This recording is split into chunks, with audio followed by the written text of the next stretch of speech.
I have absolutely no credentials for we live in a colorful, lawless swamp. So it really only took me a week or two to get to become a notary. It's all that you needed to be able to do to perform the ceremony. So, but in all seriousness, I could not be more deeply honored and touched that Brian and Carolyn both bestowed this honor on me. I was thinking about what I was going to say and kind of thought naturally about how Jesus' first miracle was performed at a wedding, which I think is very important. And it's also very important what he did there. They ran out of booze at the party. And he chose for his first miracle to start his career as the savior of mankind to create wine out of water. But I also think what he was saying there is very telling about what happens with marriage. You have water, which, especially in ancient times, oftentimes you couldn't even drink it because it wasn't necessarily safe. But he turned it into wine, which is something that's sweet, it's something that marks celebration. It's something that's viewed as a blessing on people. And like wine, marriage becomes sweeter with time.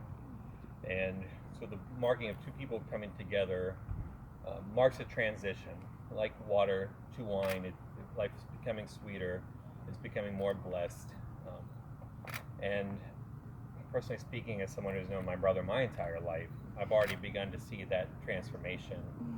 And we've all gathered here today to bless that transformation. And seeing Carolyn and Brian together, we can tell they're very much in love. And we hope that they grow together to have a relationship that's more sweeter, more full throughout the length of their lives. In speech making, they tell you to stick with the theme, so wines are also about pairings. And I think I'm going to beat this theme to death that this is an exceptional pair. I see them together, and I can tell that they're very happy together. They complement each other exceptionally well. I can see the way they're looking at each other now, and it's filled with such tremendous love and affection. And everybody here is gathered here to testify to that fact. So, again, I want to thank Brian and Carolyn for letting me have a special role in today. I think everybody here is thankful for also being part of this. And we're here to celebrate you. And with that, we'll move on with the formal part of this. Thank you very much. So you come here to be united in marriage, which consists of your mutual consent, sincerely and freely to given. You are now invited to declare this intent in the presence of God and these witnesses. Brian, do you take Carolyn to be your wife, to live with her in holy matrimony? I do. Do you vow to love her, comfort her, and honor her, keeping her for better or for worse, for richer or for poorer, in sickness and in health? I do. Finally, do you vow to forsake all others and be her husband as long as you both shall live? I do. Carolyn, do you take Brian to be your husband, to live with him in holy matrimony? I do. Do you vow to love him, comfort him, and honor him, keeping him for better or for worse, for richer or for poorer, in sickness and in health? I do. Finally, do you vow to forsake all others and be a wife to him as long as you both shall live? I do. Fine, hand me the rings.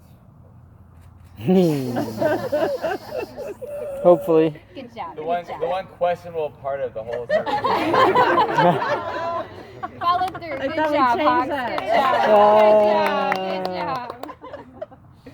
Brian, now Nailed place it. this ring on Carolyn's finger as a token and pledge of your constant faith and abiding love.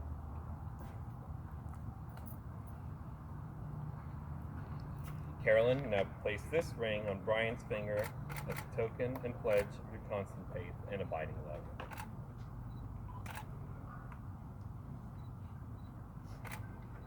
Brian and Carolyn, with your vows today, you have pledged to give yourselves to one another in the presence of God and these witnesses. Therefore, by the virtue of authority invested in me under the state of Florida, I now pronounce you husband and wife. You may, Mr.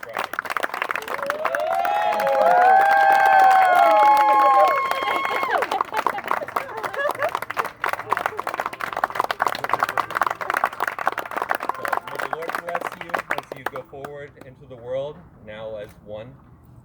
And ladies and gentlemen, I'd like to present to you for the first time ever, Mr. and Mrs. Brian McLeod.